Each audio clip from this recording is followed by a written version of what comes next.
Ya, barangkali terkait dengan pengembangan diri, terkait dengan pengajian barangkali kan. Ya, jadi ibu-ibu pengajian kan punya geng. Punya ini komunitas gitu Iya, ya, Mas? kita itu kan kadang-kadang suka lebih dekat dengan beberapa orang dibanding teman kita yang lain. Nah, ini yang kita lihat sebagai geng. Bahkan anak-anak sekarang usia-usia SD, SMP, mereka sudah punya geng. Ada, SD juga ada Dalam itu. pengertian teman dan teman dekat dan bergerombol. Iya. Tetapi tentu saja kalau kita lihat konotasi yang negatif, geng itu adalah perkumpulan yang kemudian kesannya merekayasa atau apapun namanya, misalnya geng motor itu kan kesannya negatif. Apalagi sampai merusak dan seterusnya. Nah, tentu makna geng seperti ini ya itu memang harus kita hindari kalau kemudian geng itu adalah sebuah circle kita, kelompok kita, teman kita, tetapi untuk kejelekan, untuk sebuah rekayasa politik, untuk apa istilahnya menyerang musuh politik. Nah, tentu kayak gitu itu negatif ya. Tetapi kalau kita maknai geng secara netral dan secara umum ya, geng itu artinya bagaimana kita memilih, mencari, membentuk sebuah lingkaran, sebuah kelompok, sebuah grup, sebuah circle, yaitu pada akhirnya kalau menurut agama kita yaitu sama dengan memilih teman. Yang jelas kita tidak boleh sembarangan memilih teman dalam kehidupan kita ini, karena kalau kita mengikuti hadis ya, itu menurut saya menjadi menarik. Apa istilahnya? Bagaimana sebenarnya agama kita ini memandu kita agar bisa berteman dengan orang yang baik. Nah, orang yang baik itu seperti apa? Betapa teman itu sangat mempengaruhi seseorang, bahkan agamanya. Nah, misalnya saya kutip ya sebuah hadis yang diriwayatkan oleh Abu Dawud, oleh Imam Tirmidzi, yang dinilai hadis ini hadis hasan. Ya. Baik. Bunyinya adalah ar-rajulu ala dini khalilihi falyanzur ahadukum may yukhalilu. Ya. Sesungguhnya seseorang itu berada di atas agama temannya. Maka hendaklah salah seorang di antara kalian memperhatikan siapa yang ia jadikan teman dekat. Nah, teman dekat itu artinya geng. Kalau kemudian beberapa orang sering kumpul, sering nongkrong. Nah, oleh karena itu, ini khususnya untuk anak-anak muda, Gen Z, hati-hati. Teman Anda akan mewarnai hidup Anda. Nah, kira-kira pesannya begitu. Nah, sehingga kemudian saya ingin mengajak kita semua, mitra sekalian, mari kita hati-hati dalam memilih geng, membentuk geng, mencari geng dalam pengertian circle, teman dekat, sekumpulan, grup, atau komunitas, atau sosialita, atau apapun. Itu karena tadi bahwa seseorang itu tergantung pada agama temannya. Itu artinya agama itu kan sesuatu yang mewarnai, sesuatu yang mempengaruhi pandangan hidup kita, pikiran kita, barangkali itu cermin dari siapa teman kita. Nah, saya kutip misalnya hadis yang lain, saya terjemahkan saja. Ini hadis riwayat Bukhari dan Muslim. Bunyinya adalah perumpamaan teman duduk yang baik dengan teman duduk yang buruk adalah seperti penjual minyak wangi dengan tukang pandai besi. Penjual minyak wangi bisa jadi akan memberimu minyak wangi, atau engkau membeli darinya, atau engkau mencium bau harum darinya. Kalau kita berteman dengan penjual minyak wangi. Sedangkan pandai besi bisa jadi ia akan membakar pakaianmu, atau engkau mencium bau tidak enak darinya. Nah, tentu bukan berarti pandai besi jelek, itu hanya perumpamaan. Ya, bahwa kalau kita berteman dengan, kalau di sini itu berarti penjual minyak wangi itu bisa kita permisalkan sebagai teman yang baik. karena bau harum kan. Bau harum, Nah iya. itu. Jadi kalau kita punya geng yang baik, teman-teman yang baik, tentu saja itu akan mewarnai diri kita. Kita akan ketularan baiknya. Kita akan punya pikiran-pikiran yang positif, tidak selalu negatif thinking misalnya.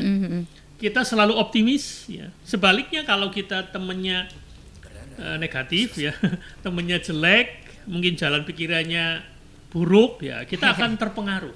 Bahkan dalam menjalani hidup ini, apapun itu, mau hidup dalam misalnya mau ngambil pendidikan, misalnya dalam belajar, ya, kalau temennya malas-malas ya kita akan malas belajar. Ke bawah juga gitu Ke ya. bawah. Pak Ustadz.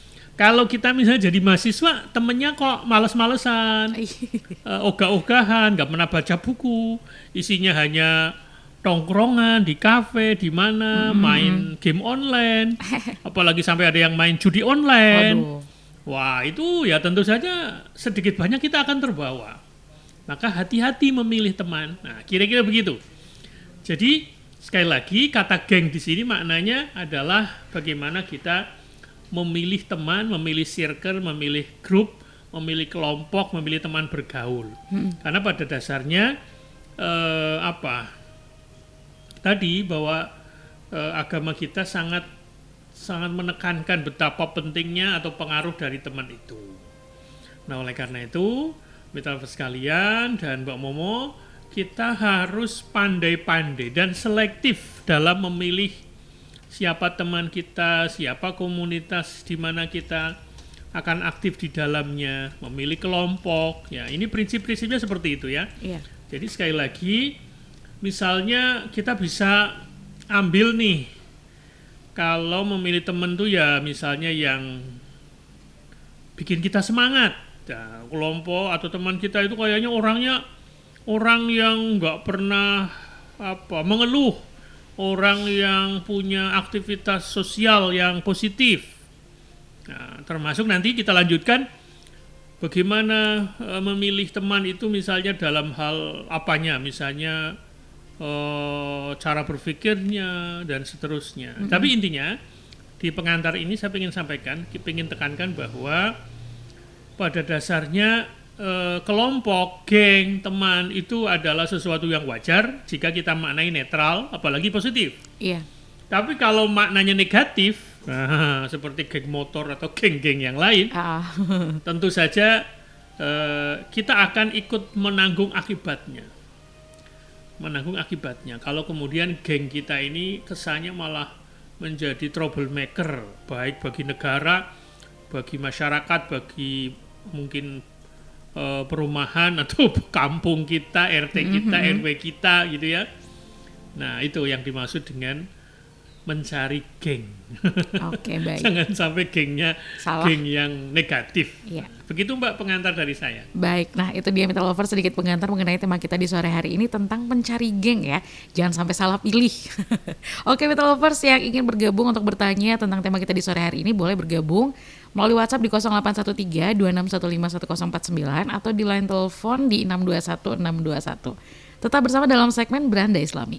Kita kembali lagi dalam segmen Beranda Islami dengan tema mencari geng ya untuk sore hari ini Pak Ustadz. Nah silakan kita lanjutkan lagi untuk perbincangan kita nih Pak Ustadz. Ya Mbak Momo, teman sekalian, jadi tadi kita pertegas kembali bahwa geng itu adalah masalah pergaulan. Nah pergaulan kita, circle kita, kelompok kita itu akan menentu arah hidup kita. Apakah mau menuju kebaikan atau keburukan? Apakah akan menuju kehidupan yang lebih baik atau kehidupan yang lebih jelek?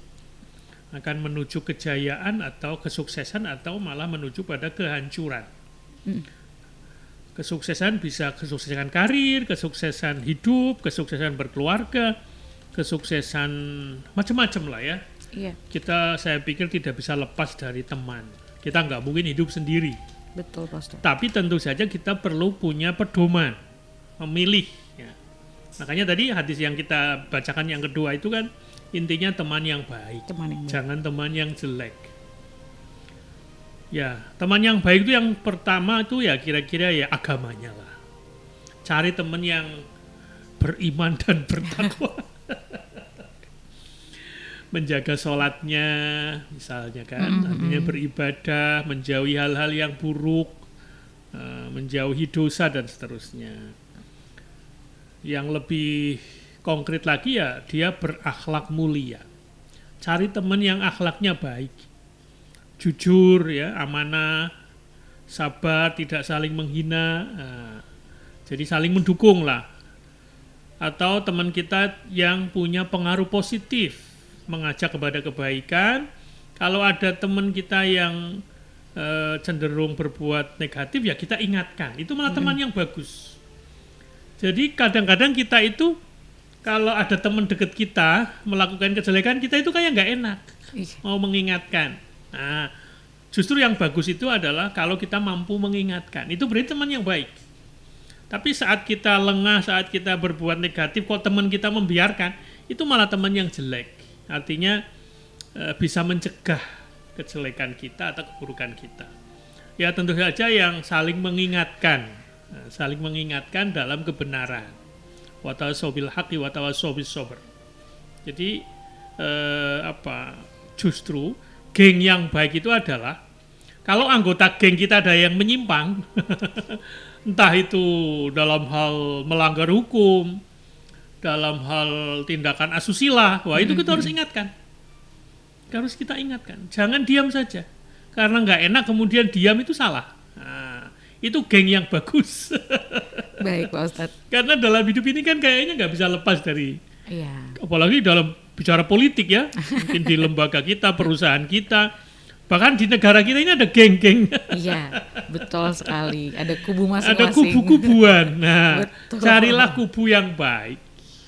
Tapi tentu saja sangat mungkin di geng kita itu meskipun umumnya baik, tapi ada yang namanya manusia pasti punya kelemahan. Betul. Nah, ketika anggota geng kita ada yang nyerempet, ada yang apalagi ya menyimpang, ya kita harus mengingatkan. Jangan karena alasan teman dekat, kemudian kita diam saja, nggak enak alasannya, apalagi Mbak, nggak solider, nggak setia kawan. Mau kejelekan kok disolideri, nggak bisa. Ya, jadi begitu.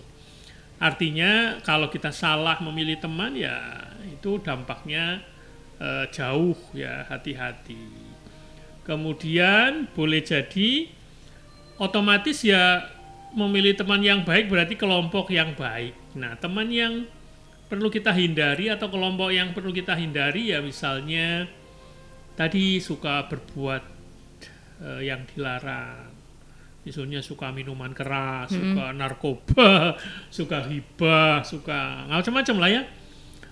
Suka berdusta, suka mengkhianati. Mengkhianati kok bisa jadi geng bareng.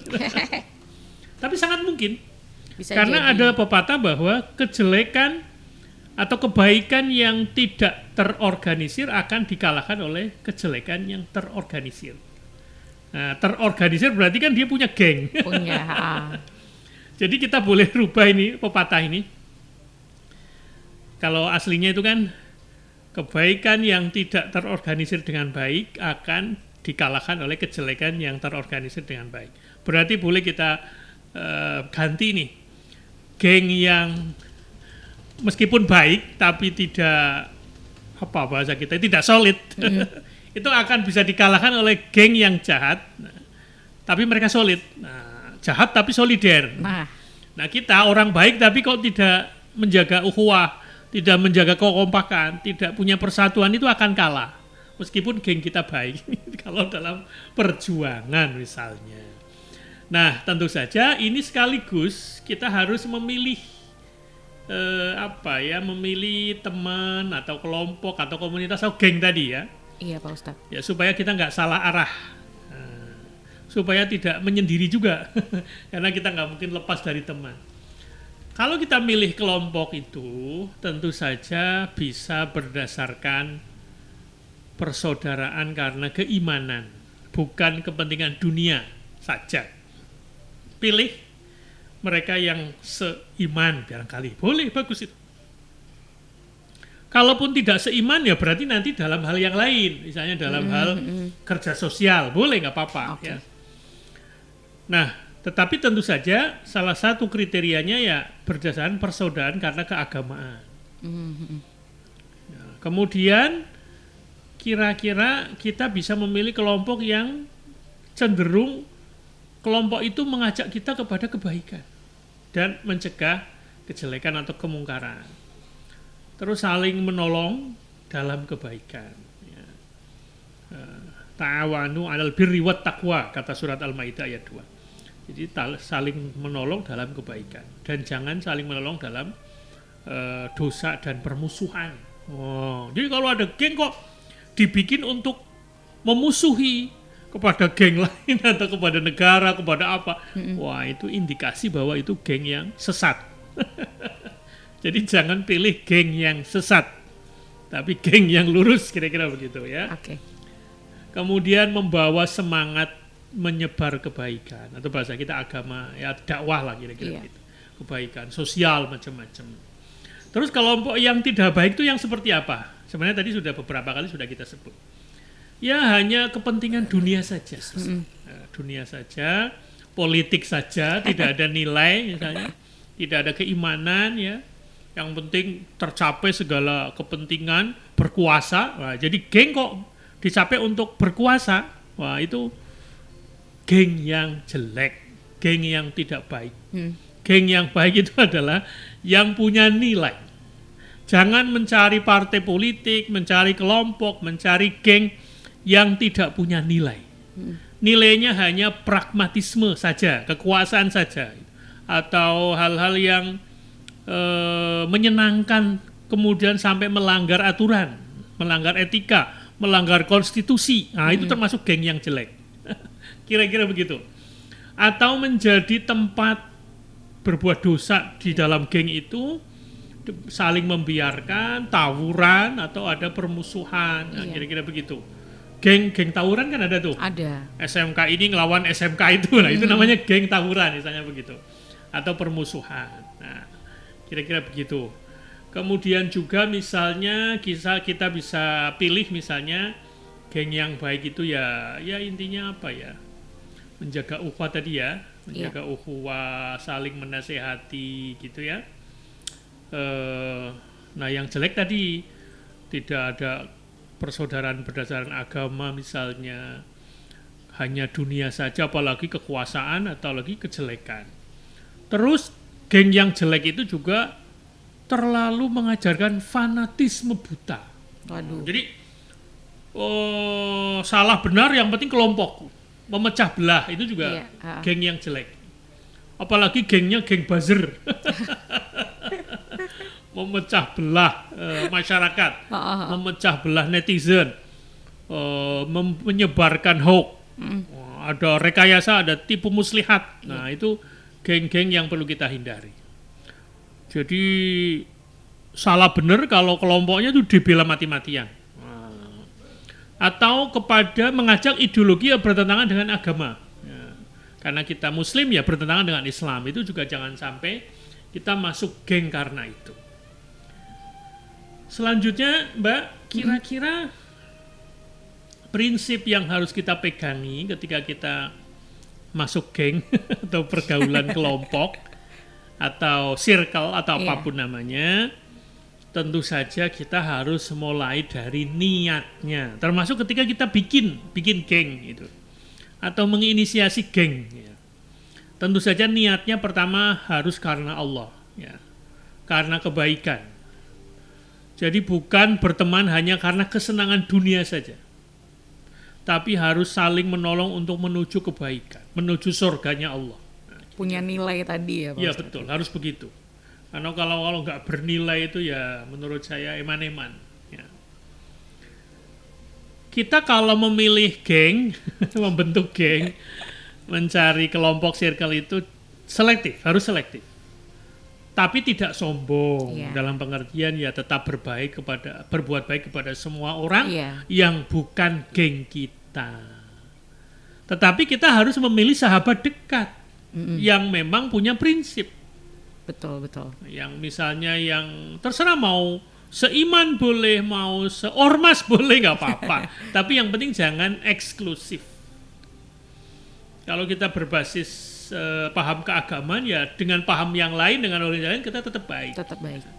Jangan karena selektif kemudian kita eksklusif ya dan fanatisme buta itu. Terus kuncinya, prinsip utama ketika kita bikin geng atau circle atau komunitas itu harus saling menasehati. Jadi saling mengingatkan yang tadi sudah kita bacakan surat Al-Asr ya, wa tawassaw bil haqqi wa tawassaw bis sabr.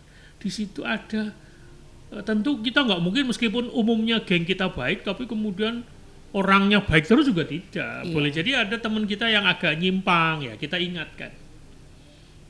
Kita harus mencoba kalau dia berpikir yang negatif, kalau dia punya paham-paham yang kayaknya akan mencelakakan dia, nah kita ingatkan. Terus ketika kita mencintai dalam geng, kita kan saling mencintai dengan teman sahabat kita itu ya mencintai karena Allah. Nah, jadi persahabatan yang kira-kira diridhoi Allah. Jadi betul-betul pertimbangannya itu. Bukan pertimbangan-pertimbangan hanya sekedar kepentingan dunia saja. Begitu Mbak, nanti kita lanjutkan. Baik. Nah, untuk Mental Lovers yang ingin bergabung untuk bertanya mengenai tema kita di sore hari ini atau mungkin punya pertanyaan di luar tema juga nggak apa-apa, boleh silakan melalui WhatsApp di 0813 2615 1049 atau di line telepon 621 621. Tetap bersama Beranda Islami. Kita masih di 104.9 Mitra FM All Day All Hits, masih dalam segmen Beranda Islami dengan tema mencari geng. Nah, ini kebetulan sudah ada yang bertanya Pak Ustadz, Bang Narto Teplak yang sudah stay tune ya, sudah bergabung. Assalamualaikum Pak Ustadz. Assalamualaikum warahmatullahi wabarakatuh. Nah Pak Ustadz, bagaimana cara mengingatkan teman yang lebih tua atau senior kita dalam berteman dan juga berkeluarga? Silakan Pak Ustadz. Ya, apapun temanya, tentu saja ini lebih berat daripada yang seusia atau yang lebih bawah. Yang pertama tentu saja niatnya ikhlas ya. Jadi kita ngingetin itu bukan karena ingin terlihat pinter atau lebih benar. Gitu ya. Nah, kadang kayak itu, gitu suka. Niatnya ikhlas, jadi bukan karena yang lain. Kemudian yang kedua tentu saja kita harus gunakan bahasa yang lebih soft ya, jangan menggurui. Ya. Soft spoken ya Pak Ustadz. Jangan menyalahkan tapi ajak bersama. Kita nggak bisa mengatakan kamu salah, harusnya gini. Ya, mungkin kita bisa kayaknya mungkin apakah nggak sebaiknya kalau jenengan begini biar lebih berkah misalnya kalau kaitannya keluarga. Ya kita nggak tahu ya spesifiknya apa ya, tapi boleh kok kalau kita sudah deket insya Allah nggak akan tersinggung. Apa nggak sebaiknya begini, kok kayak saya lihat kok kelihatannya begini. Jangan langsung dievaluasi, jangan dinilai, jangan dijudge, tapi kita coba secara deskriptif dulu. Pelan-pelan ya. Saya lihat kok kayak gini, yang kenapa, kira-kira begitu. Nah, cuma kalau orang dablek ya biarin aja, yang penting kita sudah sampaikan lah, kira-kira begitu. Ya intinya kata-katanya kalau menurut Al-Quran memang harus faqula lahu qaulan layyina. Ya, jadi Nabi Musa, Nabi Harun itu diajarkan oleh Allah untuk berkata lembut kepada Fir'aun. Dengan kata-kata yang baik. Terus pilih waktu dan tempat yang tepat. Ya. Jangan di depan umum. Ya. Itu mungkin tentu bisa membuat malu. Ya. Kalau bisa empat mata. Ya, tentu saja. Karena ini pertemanan ya. Nggak apa-apa. Jadi kita coba berdua sampaikan. Tapi kalau dalil kayaknya sih kurang pas ya. Kalau kita ngutip dalil untuk menghakimi orang ya nanti ya kesannya ya menggurui. Ya. Tetapi ketika dia menerima masukan kita, nah baru kemudian dilanjutkan. Siapa tahu kita yang lebih junior tapi lebih paham barangkali untuk masalah. Kalau dia ngakui bahwa kita lebih mengetahui, lebih memahami ya saya pikir nggak masalah, teruskan aja. Kalau butuh mungkin pesan-pesan agama ya boleh, tapi biasanya orang itu cenderung tidak mau diceramai. Nah, sebaiknya memang tidak seperti itu gayanya. Tapi ya tetap kita tunjukkan rasa hormat. Maaf Mas, maaf Mbak, maaf Pak gitu ya.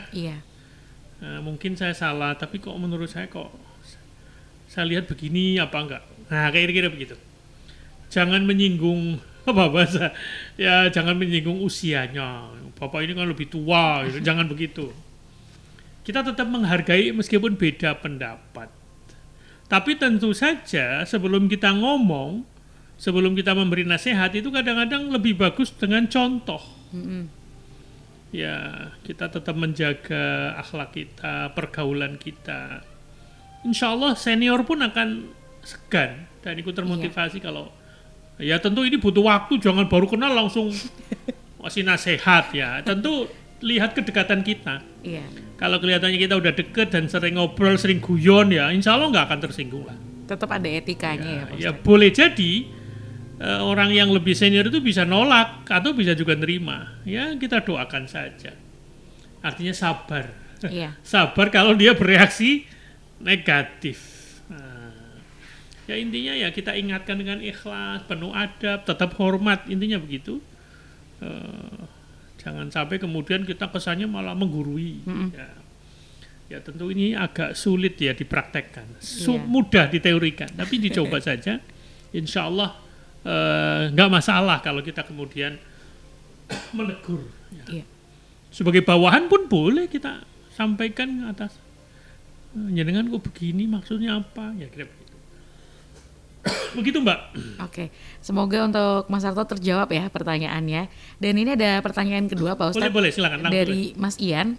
Pak Ustadz, apa maksud dari jangan berkumpul dengan orang bodoh? Apakah ada hubungan dalam mencari geng? Kan ada tuh kayaknya Pak, jangan berkumpul. Saya pernah dengar juga kayak ada ungkapan seperti itu.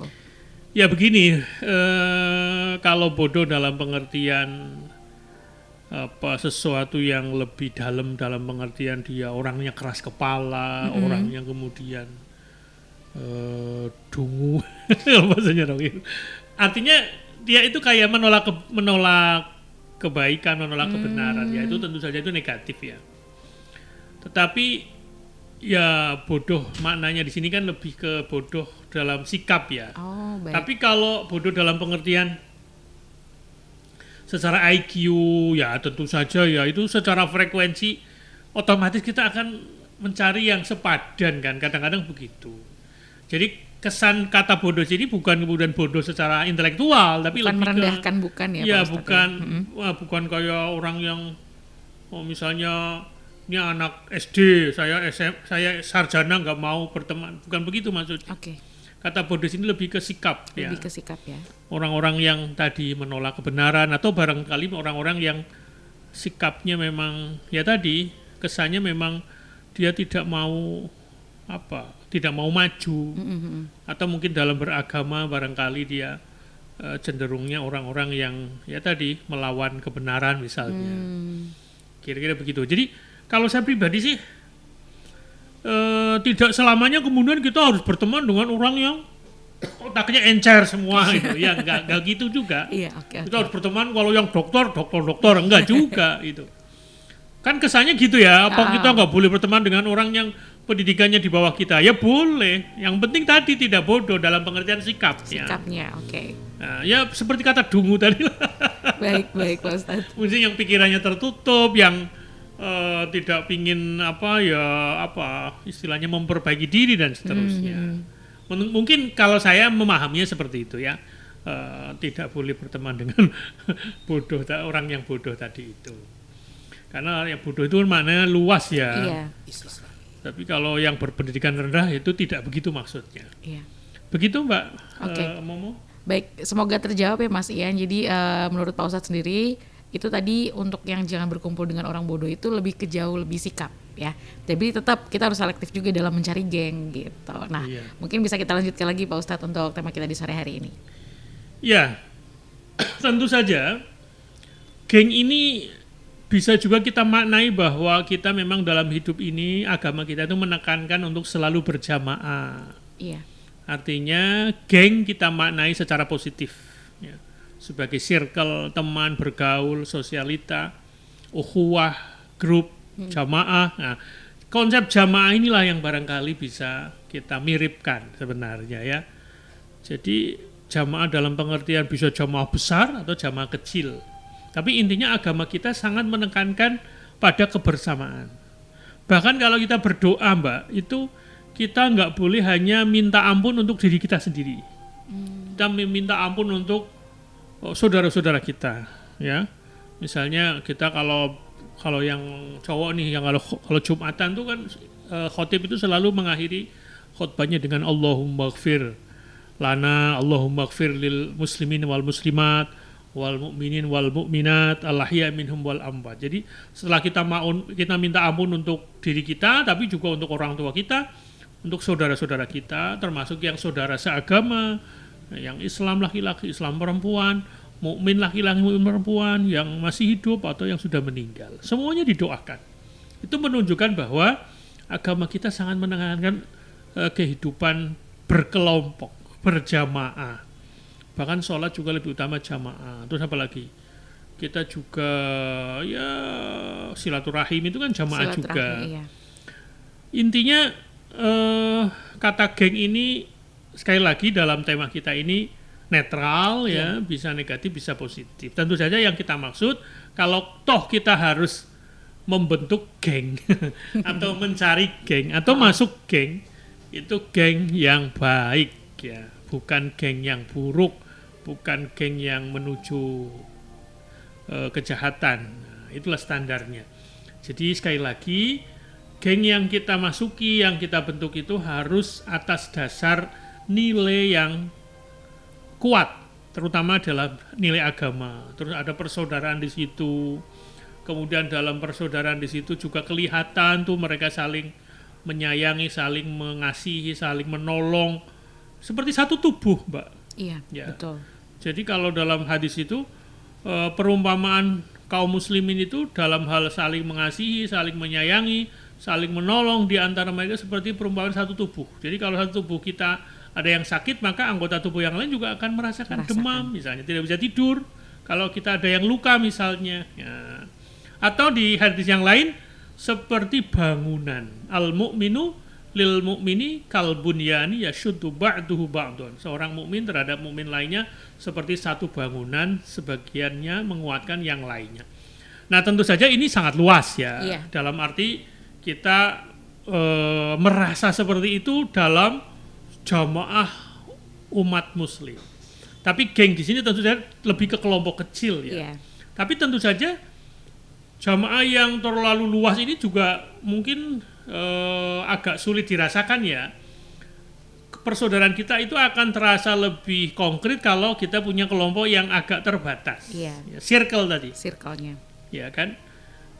Biasanya ya mungkin 10 orang gitu ya. Biasanya kita punya teman yang paling sering kita WA misalnya gitu ya. Gitu. Atau grup di WA misalnya. Iya. Atau grup media sosial yang lain yang paling kita banyak terlibat di situ. Iya, frekuensinya lebih banyak. Kayak satu frekuensi gitu. Iya.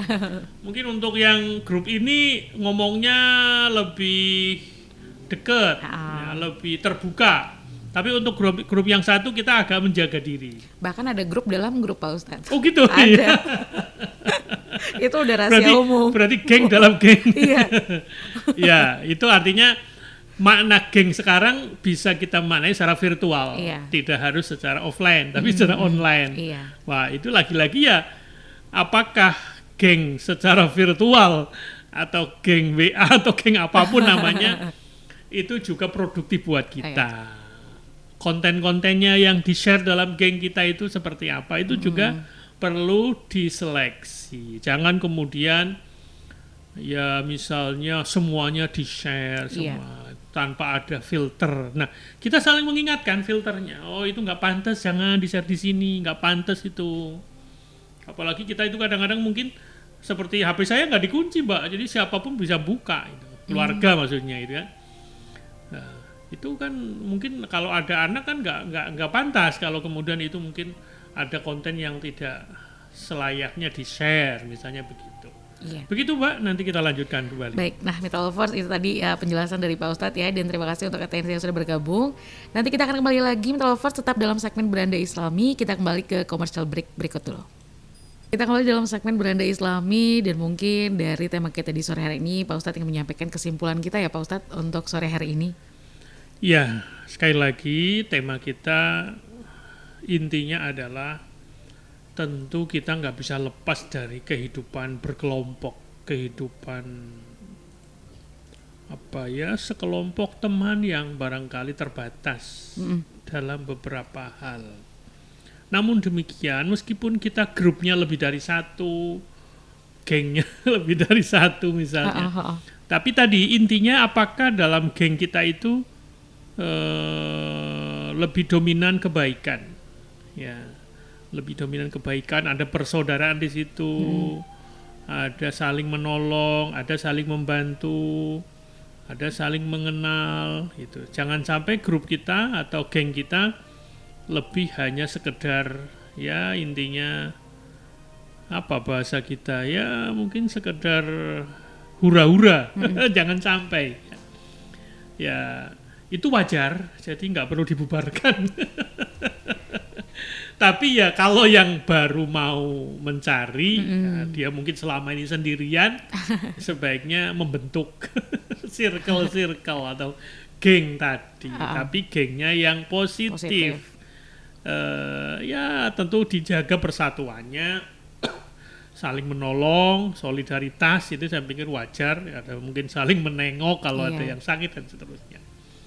Ya intinya kehidupan berjamaah ini penting, baik dalam pengertian jamaah umat Islam atau jamaah ormas atau jamaah sholat, tapi tentu saja salah satunya adalah jamaah dalam bergaul, dalam berinteraksi, atau kita sebut geng atau kita sebut circle. Nah ini positif selama tadi prinsip-prinsipnya, bukan dalam hal kejelekan, bukan dalam hal keduniaan saja.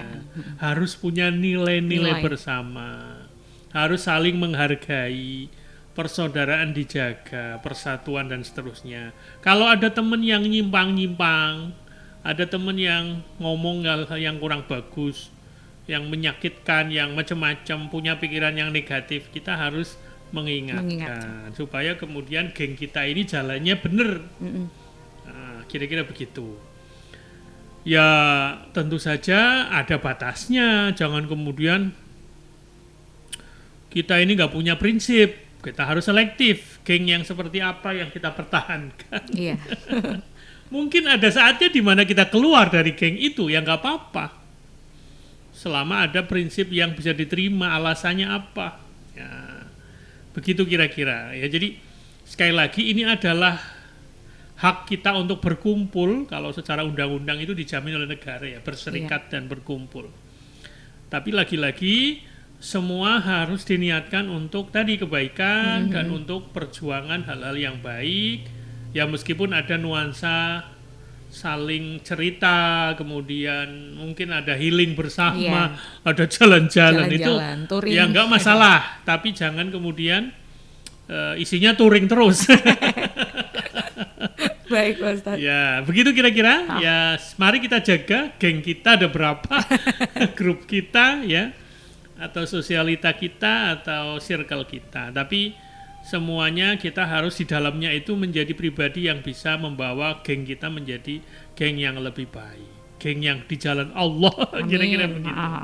Demikian, semoga bermanfaat. Wassalamualaikum warahmatullahi wabarakatuh. Waalaikumsalam warahmatullahi wabarakatuh. Terima kasih sekali untuk Pak Ustadz ya yang sudah bersedia membagi ilmu baru pastinya di sore hari ini dengan tema mencari geng. Tapi ingat, gengnya itu harus punya nilai ya, dan tidak sifatnya dunia saja.